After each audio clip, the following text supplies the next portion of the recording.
विद्यार्थी मित्रांनो नमस्कार. सर्वांचं स्वागत आहे नायक अकॅडमीच्या ऑनलाईन प्लॅटफॉर्मवरती. परत तुमचं मनापासून स्वागत करतो. मित्रांनो, बृहन्मुंबई महानगरपालिकेने परत एक जाहिरात काढलेली आहे. पद जर बघितलं, पद कुठला दिसेल तुम्हाला, निरीक्षक. याच्यामध्ये जर चेक जर केलं तर 178 पदाची मित्रांनो ही जाहिरात आहे.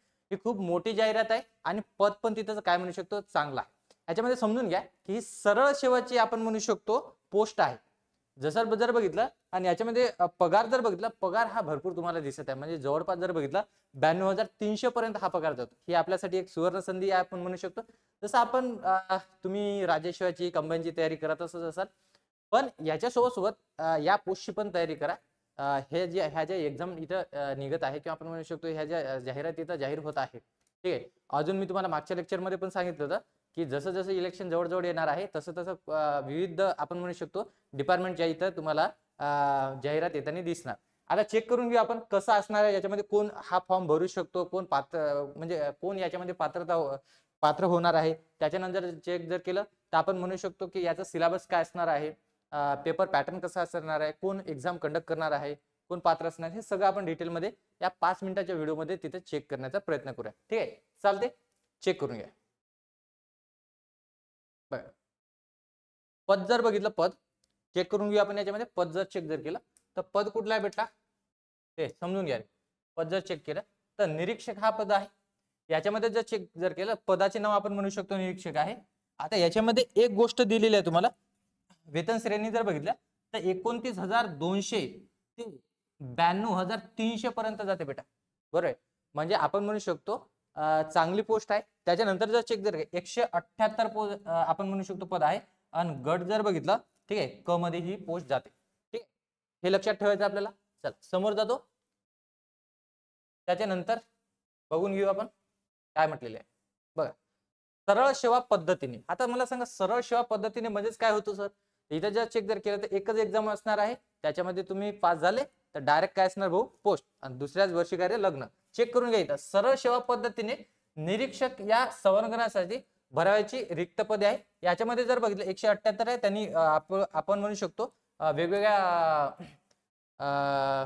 कास्टमध्ये विभागून आपल्याला दिलेला आहे. बघा, याच्यामध्ये जर बघितलं अजावाले एकूण भरायची पदे जर बघितलं 11 आहे. त्याच्यामध्ये अ जर 3 आहे. विजा जर बघितलं, विजा अ 3. भज जर बघितलं तर भज ब आपण म्हणू शकतो भज क 2 आहे. त्याच्यानंतर जर चेक जर केलं तर इमाव, ठीक, याच्यामध्ये 32 पद तुम्हाला दिसत आहे. त्याच्यानंतर आपण 18 म्हणू शकतो. आणि एकूण जर बघितलं 178 मित्रांनो. म्हणजे खुला जर प्रवर्ग बघितलं तर त्याच्यामध्ये 87 पण त्याच्यामध्ये दिलेला आहे. पॉईंट क्लिअर इथपर्यंत. चला समोरचा पॉईंट समजून घ्या. आता बघा, हे जे पद आहे इथं सविस्तर त्याची माहिती दिलेली आहे. आता चेक करून घ्या. याच्यामध्ये सर्वसाधारण तुम्हाला जर बघितलं तर 3 जागा दिसत आहे अजामध्ये. ठीक आहे, काय दिसत आहे, 3 जागा. त्याच्यानंतर जर चेक जर केलं तर एकूण पदे जर बघितलं तर त्याच्यामध्ये 60 आहे. त्याच्यानंतर आपण अज याच्यामध्ये 2, विजा 2, ठीक आहे. हे सर्वसाधारण पद आहे. त्याच्यानंतर जर बघितलं महिलांसाठी जर चेक जर केलं तर याच्यामध्ये आपण चेक करू शकतो महिलांसाठी पण राखीव तिथं काय दिलेलं आहे, पद दिलेलं आहे. नंतर जर बघितलं हे तुम्हाला व्यवस्थित काय म्हणू शकतो चार्टमध्ये एक फॉर्मॅटमध्ये दिलेला आहे. माजी सैनिक असेल 15% त्यांना 10 आपण म्हणू शकतो 2 पद आहे.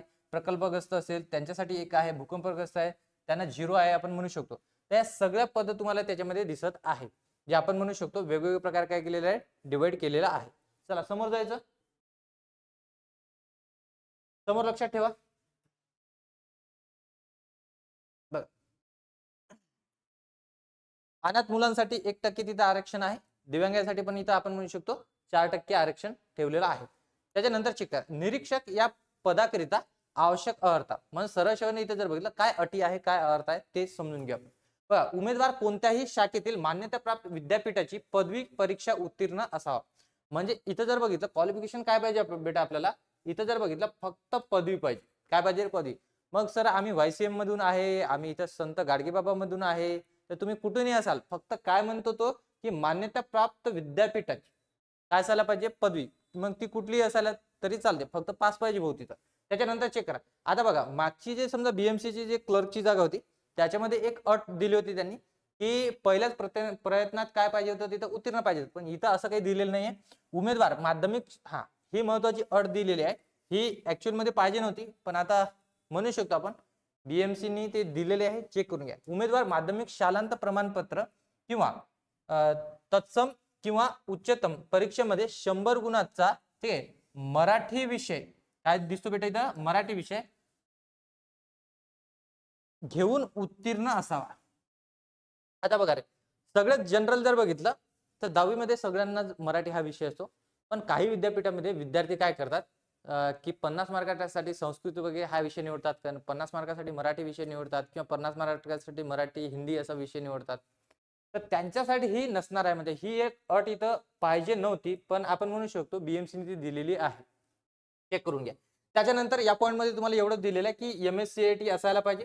त्याच्यानंतर जर नसेल तर आपण म्हणू शकतो की तुम्ही जेव्हा त्या पोस्टवर रुजू होसाल ठीक आहे तेव्हापासून तर 2 वर्षापर्यंत तुम्ही ते पास करून ते सबमिट करू शकता. ठीक आहे, एवढंच त्याच्यामध्ये दिलेलं आहे. चला समोर काय दिलेलं आहे, हा अतिशय महत्वाचा पॉइंट आहे चौथा. काय दिलेलं आहे, मराठी व इंग्रजी टंकलेखनाचे, मराठी व इंग्रजी टंकलेखनाचे प्रत्येकी 30 शब्द, म्हणजे आपण म्हणू शकतो 30 ची स्पीड असायला पाहिजे. काय असायला पाहिजे, 30 ची स्पीड असायला पाहिजे. मग सर फक्त एक का मराठी नाही तर दोन्ही मध्ये पाहिजे, मराठी आणि काय रे इंग्लिश मध्ये, दोघांमध्ये काय पाहिजे आपल्याला म्हणू शकतो की 30 ची स्पीड पाहिजे. मग सर आमची तर इंग्लिश 40 ची आहे, मग चालते ना भाऊ, 30 झाल्यानंतरच 40 असेल ना, येते तुमच्या लक्षामध्ये, चालते. ते काही लोड नको घेऊ, ताण नको घेऊ, फक्त अभ्यास करा. आता चेक कर समोर काय दिलेलं आहे, समजून घ्या. निरीक्षक या पदाकरिता आवश्यक वयोमर्यादा. आता बघा वयोमर्यादा जर बघितलं, कोण फॉर्म भरू शकतो, हे कोण फॉर्म भरू शकतो आपण चेक करू शकतो. अराखीव खुला आपण म्हणू शकतो, जो खुला आहे अराखीव आहे, प्रवर्गातील उमेदवारांकरिता किती पाहिजे बेटा, किमान कमीत कमी जर बघितलं बेटा तर 18 वर्ष पाहिजे, बरोबर आहे. आणि कमाल जर बघितलं जास्तीत जास्त तो किती वर्षाचा असायला पाहिजे रे, 38 वर्षाचा असायला पाहिजे. ठीक आहे, कशासाठी हे खुल्यासाठी आहे. त्याच्यानंतर मागास वर्गातील उमेदवारांकरिता काय दिलेलं आहे, कमीत कमी ते सगळ्यांना कॉमन पॉईंट आहे 18 वर्ष. आणि कमाल जर बघितलं तर इथं तुम्हाला दिसते की 43 वर्ष आहे बेटा, इथं काय दिलेलं आहे रे 43 वर्ष. त्याच्यानंतर जर चेक जर केलं तर आपल्याला दिलेल्या दिव्यांग प्रवर्गातील उमेदवारांकरिता काय दिसतो आपल्याला, हा इथं 2 वर्ष अजून प्लस होताना दिसत आहे, 43 मध्ये 2 प्लस होताना दिसत आहे, म्हणजे काय म्हणू शकतो 45 वर्षापर्यंत तो जो उमेदवार आहे फॉर्म भरू शकतो. ठीक आहे, चेक करून घ्या. नेक्स्ट पॉइंट काय दिलेला आहे बघा. आता इथे तुम्हाला आरक्षणचं ते आपण म्हणू शकतो आरक्षणानुसार वयोमर्यादा तिथे दिलेली आहे. ठीक आहे, चेक करून घ्या हा पॉइंट पण. अराखीव खुला प्रवर्ग हे आताच आपण बघितलं. ठीक आहे, 18 आणि काय असेल इथं 38 असेल. त्याच्यानंतर मागासवर्गीय उमेदवार इथे चेक करून घ्या 43 वर्षापर्यंत. त्याच्यानंतर माजी सैनिक उमेदवार जर बघितलं बेटा तर सशस्त्र दलात केलेले सेवा प्लस हे 3 वर्ष, म्हणजेच काय म्हणू शकतो कमाल वयोमर्यादा त्यांची कुठपर्यंत जाऊ शकते, 45 पर्यंत जाऊ शकते. त्यानंतरचा पॉईंट समजून घ्या, माजी सैनिक दिव्यांग जर असेल, दिव्यांग उमेदवार ठीक आहे, तर आपण म्हणू शकतो त्यांच्यासाठी काय 45 वयापर्यंत काय रे कमाल मर्यादा दिलेली आहे. त्यानंतर चेक करून घ्या प्रकल्पग्रस्त उमेदवार ठीक आहे किती आहे तर 45 म्हणू शकतो. त्याच्यानंतर जर भूकंपग्रस्त 45 दिलेला आहे. खेळाडू उमेदवारांना 43 पर्यंत आहे. त्यानंतर जर चेक केलं अंशकालीन पदवीधर ठीक आहे, सुशिक्षित बेरोजगार उमेदवार आहे की नाही, हे सगळे जण आहे आपण, हे किती दिसतात रे 55 वर्ष. त्याच्यात जर बघितलं अनाथ उमेदवार 43 पर्यंत दिलेला आहे वयोमर्यादा. दिव्यांग उमेदवार जर बघितलं परत आपण म्हणू शकतो 45 आहे. आणि स्वातंत्र्य सैनिकाचे नामनिर्देशित पाल्य उमेदवार जर असेल तर तो कितीपर्यंत गेलेला आहे 45 वयोमर्यादा त्यांच्यासाठी घेतलेली आहे. एक पॉईंट अतिशय महत्वाचा सांगितलेला आहे, जो कोणी ऑलरेडी बृहन्मुंबई महानगरपालिकामध्ये सेवेत असलेला कर्मचारी जर असेल तर त्याच्यासाठी ह्या काही अटी वगैरे नाही. बघा इथं बृहन्मुंबई महानगरपालिकेच्या सेवेत असलेल्या कर्मचाऱ्यांसाठी वयोमर्यादेची कुठलीच बेटा अट नाही आहे. ठीक आहे, हे पण तेवढंच महत्वाचं पॉईंट आहे. त्याच्यानंतर नॉन क्रिमिनल असणाऱ्या उमेदवारांनाच ते समजा काय घेता येणार आहे, तर त्या आरक्षणाचा फायदा घेता येणार आहे, ते पण इथं चेक करून घेऊ. चला समोरचा पॉईंट काय दिलेला आहे चेक करून घ्या. काय दिलेले आहे निवडीचे निकष. आता बघा निवडीचं निकष काय असायला पाहिजे चेक करा. बृहन्मुंबई महानगरपालिकेतील करनिर्धारण व संकलन खात्यातील निरीक्षक पदाच्या सेवा प्रवेश नियमानुसार विहित केलेल्या अर्हता व अटी शर्ती धारण करीत असलेल्या पात्र उमेदवारांची बहुपर्यायी वस्तुनिष्ठ ऑनलाईन. अतिशय महत्वाचा भाऊ की इथं जर चेक जर केलं तर ही जी एक्झाम आहे कोणत्या बेसवर होणार आहे, ऑनलाईन. संगणकावर घेण्यात येईल. ठीक आहे, हे तर आपल्याला माहिती आहे. आता सगळ्या जे एक्झाम आहेत हे ऑनलाईन पद्धतीने होत आहे आणि ते संगणकाच्या बेसवर तिथे घेतल्या जाणार आहे. सदर परीक्षेत प्राप्त केलेल्या गुणाच्या आधारे, ठीक आहे, गुणवत्ता यादीत उमेदवारांमधून, ठीक आहे, विविध सामाजिक समांतर आरक्षणानुसार निवड यादी तिथं तयार करण्यात येईल आहे. ठीक आहे, निवड यादी तिथं तयार करण्यात येणार आहे. निरीक्षक पदासाठी बहुपर्यायी वस्तुनिष्ठ ऑनलाईन परीक्षेच्या प्रश्नपत्रिकेचा दर्जा. आता बघा, दर्जा अतिशय महत्वाचा आहे की कुठल्या आपण म्हणू शकतो तिथं क्वेश्चन येणार आहे किंवा कोणत्या दर्जाचे क्वेश्चन येणार आहे. तर लक्षात ठेवायचं, पदवी परीक्षेच्या दर्जाचे इथं काय येणार, समान राहील म्हणते. त्याच्यानंतर चेक करा. पण यापैकी एक अतिशय महत्वाचं पॉईंट म्हटलेलं आहे की मराठी आणि इंग्रजी जर तुम्ही बघितलं, ठीक आहे, तर यांचा जो दर्जा आहे तो उच्च माध्यमिक म्हणजे आपण म्हणू शकतो 12वी पर्यंतचा राहणार आहे. पण जरी इथं 12वी पर्यंतचा दर्जा म्हटला असेल, पण तुम्हाला माहिती आहे क्वेश्चन किती जबरदस्त लेवलचे येतात. चेक करून घेऊ आपण त्यांना. सदर पदाकरिता घेण्यात येणाऱ्या बहुपर्यायी वस्तुनिष्ठ ऑनलाईन, ठीक आहे, परीक्षेचे स्वरूप पुढील प्रमाणे असेल. ते आपण समोर बघणारच आहे. हे सगळं तुम्हाला कळालं असेल. डिटेलमध्ये ते आपण चेक करण्याचा प्रयत्न करत आहे. त्याच्यानंतर चेक करून घ्या. आता हा अतिशय महत्वाचा पॉईंट आहे की किती क्वेश्चन असणार आहे, किती मार्क असणार आहे, ते पण चेक करून घ्या. आता बघा, 4 पॉईंट दिलेले आहे तुम्हाला, सॉरी 5 पॉईंट दिलेला आहे. चेक करून घ्या. त्याच्यामध्ये कोण कोण आहे?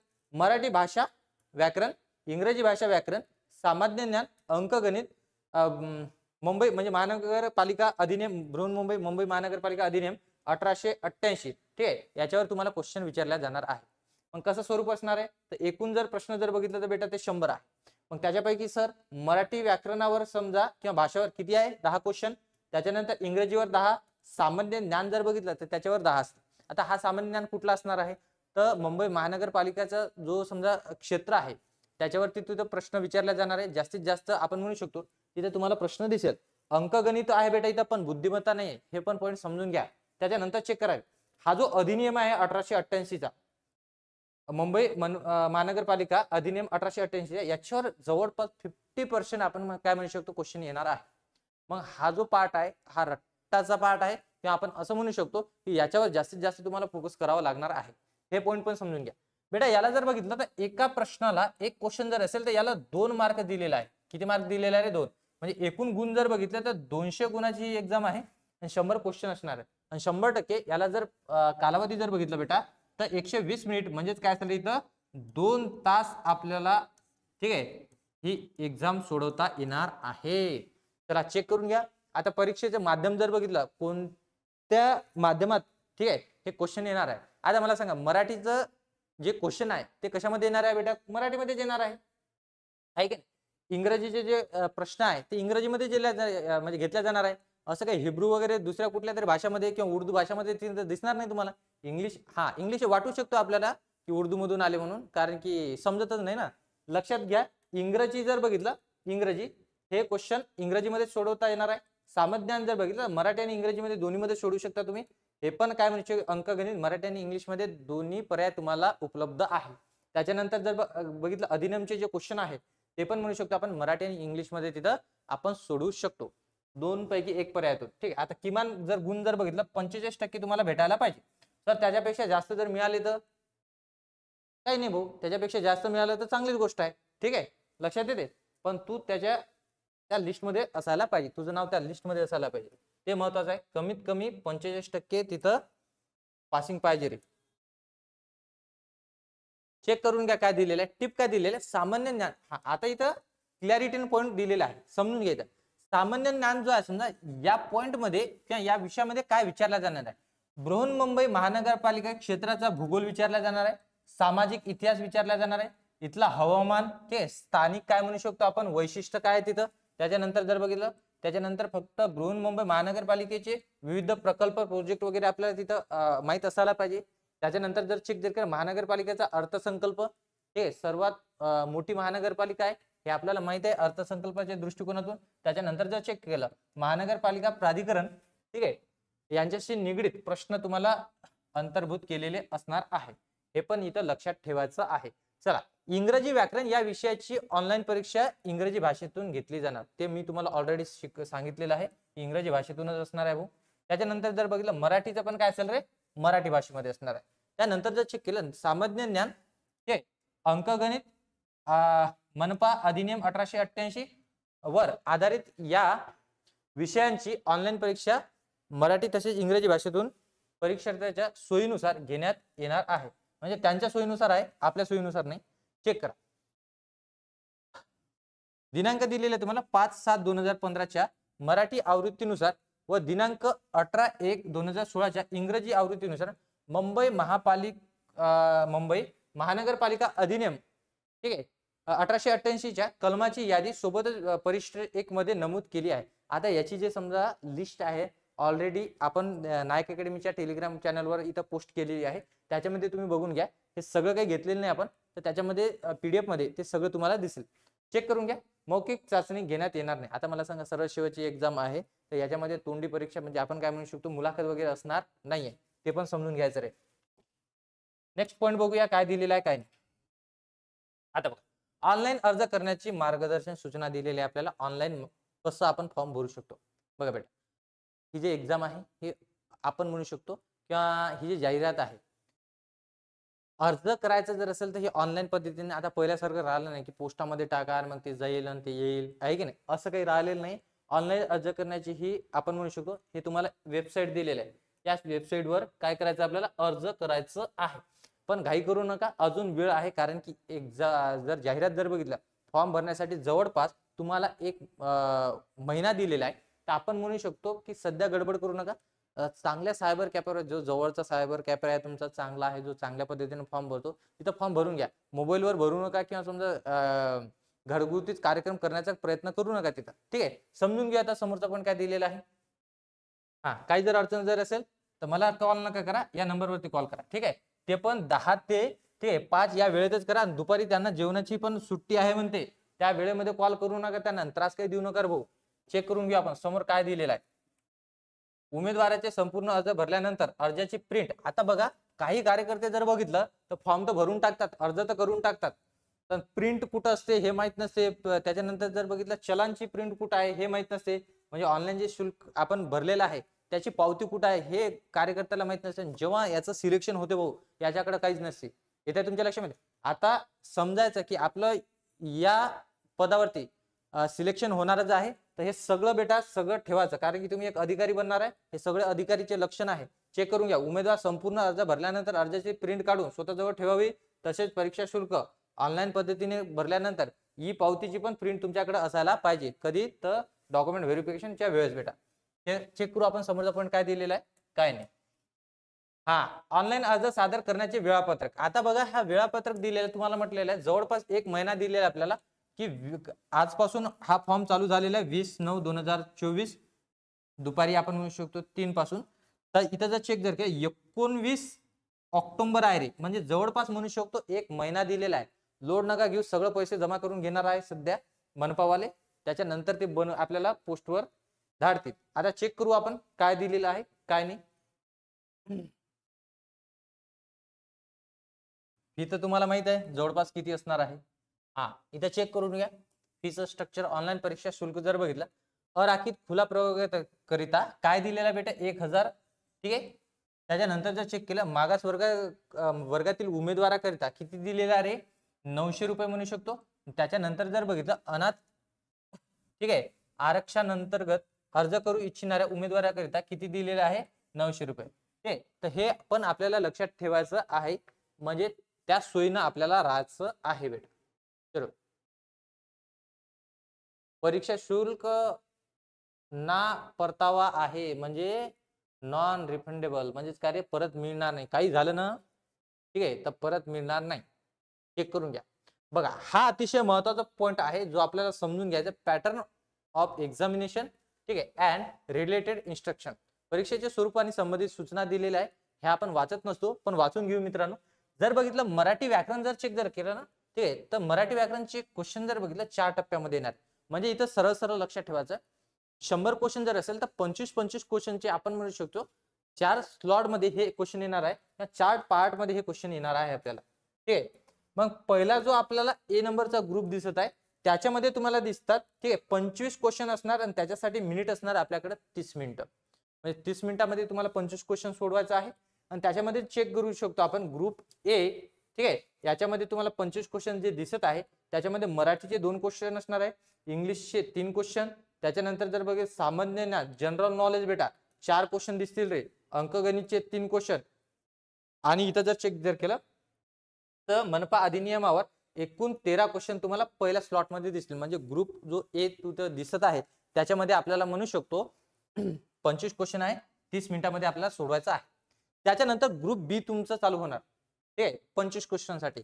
ते पण आपल्याला किती वेळ देणार आहे, 30 मिनिट. त्याच्यामध्ये 2 क्वेश्चन परत मराठी, 3 क्वेश्चन इंग्लिश, 4 क्वेश्चन जर बघितलं तर आपण म्हणू शकतो सामान्य ज्ञान, ठीक आहे. त्याच्यानंतर जर बघितलं 12 क्वेश्चन इथं कशावर असणार आहे, मनपा अधिनियमावर असणार आहे. एकूण 25 क्वेश्चन असतील ते.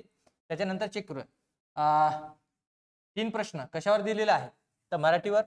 आता इथं थोडं चेंजेस होताना दिसत आहे. म्हणजे पहिले 2-2 क्वेश्चन दिसत होते कशावर, मराठीवर. आता तुम्हाला दिसत आहे 3 प्रश्न आपण म्हणू शकतो कशावर आहे, मराठीवर. त्याच्यानंतर 2 प्रश्न कशावर आहे तर इंग्लिशवर. त्याच्यानंतर परत म्हणू शकतो 4 प्रश्न आणि कशावर रे, इंग्रजीवर, सॉरी सामान्यांवर, आणि 4 प्रश्न अंकगणितावर आहे. आणि इथं 12 प्रश्न तुम्हाला दिसत आहे कशावर दिलेले आहे त्यांनी तर अधिनियमावरती दिलेले आहे. त्याप्रमाणे इथं पण ग्रुप डी जो तुम्हाला दिसत आहे त्याच्यामध्ये पण सेम असणार आहे. अशा पद्धतीने 4 ग्रुपमध्ये आपण म्हणू शकतो एकच एक्झाम तुम्हाला 4 ग्रुपमध्ये दिसणार आहे. त्याच्यासाठी तुम्हाला 30-30 मिनिटाचा स्लॉट करून दिलेला आहे. आणि असं काही नाही 30 मिनिटाच्या नंतर चहासाठी ब्रेक आहे का सर, असं काही नाही भाऊ. फक्त तो म्हणत आहे की 25 क्वेश्चन तुम्हाला 30 मिनिटांमध्ये सोडवायचं आहे. त्याच्यानंतर लगेच तो 31वा मिनिट चालू होणार, पण तो कशासाठी असेल, ग्रुप बी साठी असेल. हे आपल्याला लक्षात ठेवायचं आहे. चल बाकी जर बघितलं याच्यामध्ये जर चेक जर केलं अजून याच्यापेक्षा जास्त आपल्याला माहिती जर वाचायची असेल तर चॅनलवर मी टाकलेलेच आहे PDF, ते वाचून घ्या. बाकी काही नाही, हे बॅचेस बद्दल थोडं काही माहिती आहे ते चेक करून घ्या. बॅचेस आपल्या सगळ्या चालतात नायक अकॅडमीच्या ऑनलाईन प्लॅटफॉर्मवर, म्हणजे आपण म्हणू शकतो नायक अकॅडमीच्या ऍपवर, प्ले स्टोअरवर तुम्हाला भेटेल. आणि अधिक माहितीसाठी या नंबरवरती तुम्ही काय करू शकता, संपर्क करू शकता. ठीक आहे, इथे थांबणार आहे मित्रांनो. जय हिंद, जय महाराष्ट्र.